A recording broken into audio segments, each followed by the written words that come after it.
Well, here is the Chapter 5 homework answers. You can see question 32 right here. And for question 32, what we had to do was deal with the profitability of product lines for a grocery store. And you can see that we have the three product lines you'd expect to find at a grocery store between frozen, baked, and fresh. And the situation is based on the old method, the simplistic method of just simply saying that overhead is allocated at 20% of sales. The issue is that the frozen line is unprofitable. And so to fix that, what we've discovered is we can use some ABC principles. And you can see that with ABC, what we've done is we have kind of divided and conquered just a little bit some of the problems that we have here, or some of the activities. And by dividing and conquering a little bit, we can see that we've got different activities that we can use to be able to allocate overhead. And you can see what the data is right here. And I'm going to post this so you'll see it all. But then really the way the problem works is you do the traditional method first, which is just simply giving us the data that they provided of 120,000 for sales, the cost of goods sold they gave us, the gross margin we can easily compute, and then store support is just simply 20% of sales. It's just that simple, 20% of sales. That gives me for frozen a negative number, and then for baked goods we do the same thing. And so it looks like fresh produce is a winner, and it looks like frozen food's a loser. And so before we make any rash decisions, the controller says, well, let's apply some ABC allocation methods here and see if that doesn't make more sense. And so the sales, cost of goods sold, and gross margin don't change, or the same no matter what. It's really the overhead type information that we are now allocating in total, which is 73,835.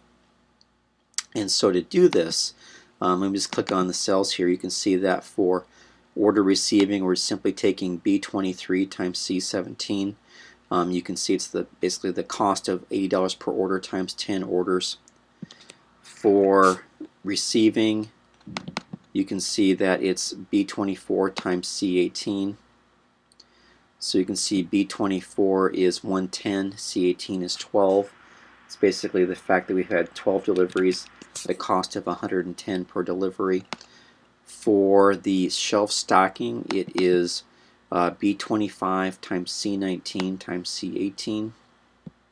It's a cost of $15.25 per hour for stocking, times 12 deliveries times 2 hours per delivery. So basically 24 hours times $15.25 gives me the answer.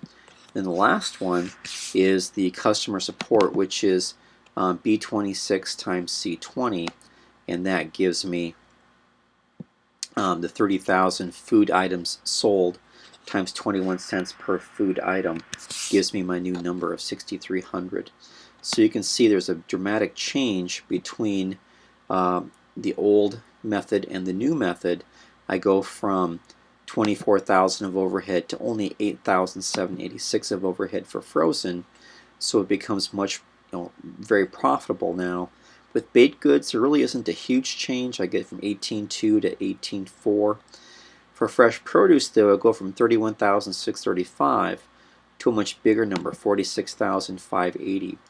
And you can see the reason for that is there's more orders, there's more receiving. Because there's more orders, it's more shelf stocking time to fill the shelves. There's more customer support for fresh produce also.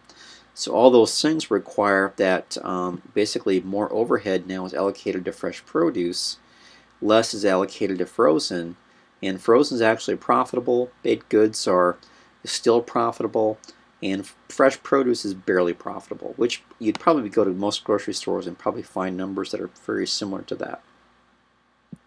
So that was the answer to 32. For 41, you can see that for 41 what we had is we had a chemical company that makes 3 different products, A, B, and C, and they give us quite a bit of information here about the actual results for the 3 products, A, B, and C.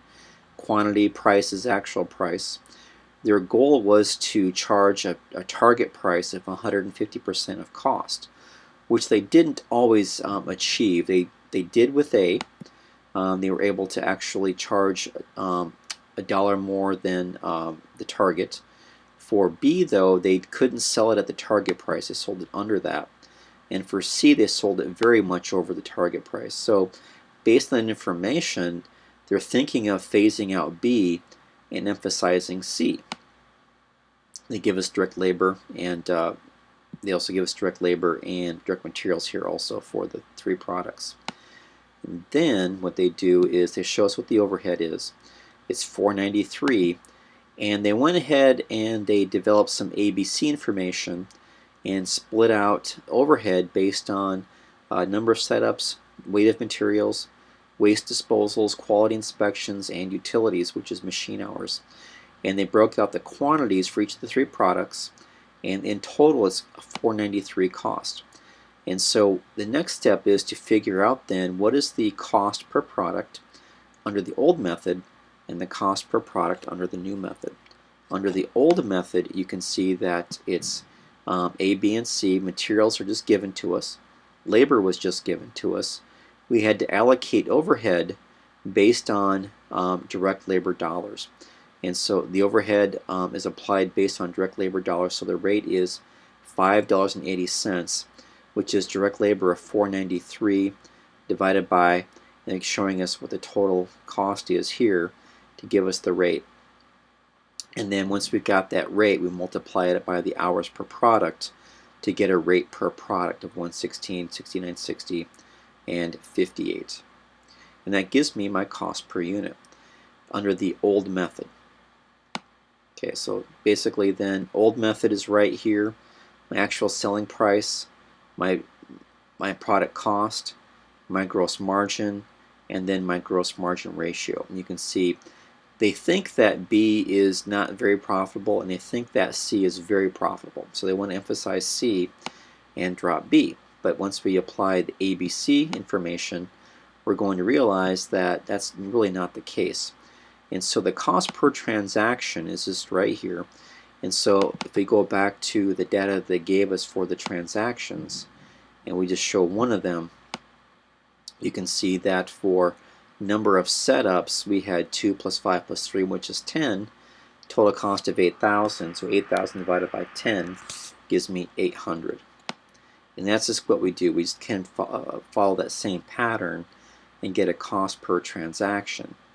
And then to calculate product cost, we plug in the data that they gave us, the cost per unit for materials and labor, and then we have to allocate everything else based on the cost per transaction, and then basically how many pounds or how many units of the chemical were produced. And so if you just look at letter A, the setups, you can see its cost per setup was 8,000, which was given to us, which was 10 units. There were 10 setups, $800 per setup. And then for product A, there were 2 setups in total. So 2 times 8 is 1,600. 1,000 units of A were produced, which gives me $1.60 per unit, which I plug in up here. I do the same thing for products B and C, and I get a cost per unit for the setups. And I follow that same pattern for B, C, D, and E. For materials, waste, quality, and utilities. I just basically say what's the total cost per pound, and then once I know the cost per pound, I multiply that by how many pounds were used for each product. I get a total cost in pounds divided by 1,000 units, and I get a cost per unit. And so I just keep on working that down to get the answers. And then once I've got the answers, part 3 is just compare product cost under the old versus the new methods, and you can see what the differences in price are by doing that, and what my gross margins are by doing that. And you can see that for product C, it's actually a big loser. We're going to lose quite a bit of money, $64.30, and so that's a big problem once we go ahead and do it this way. And so obviously the ABC method gives us much better data to use.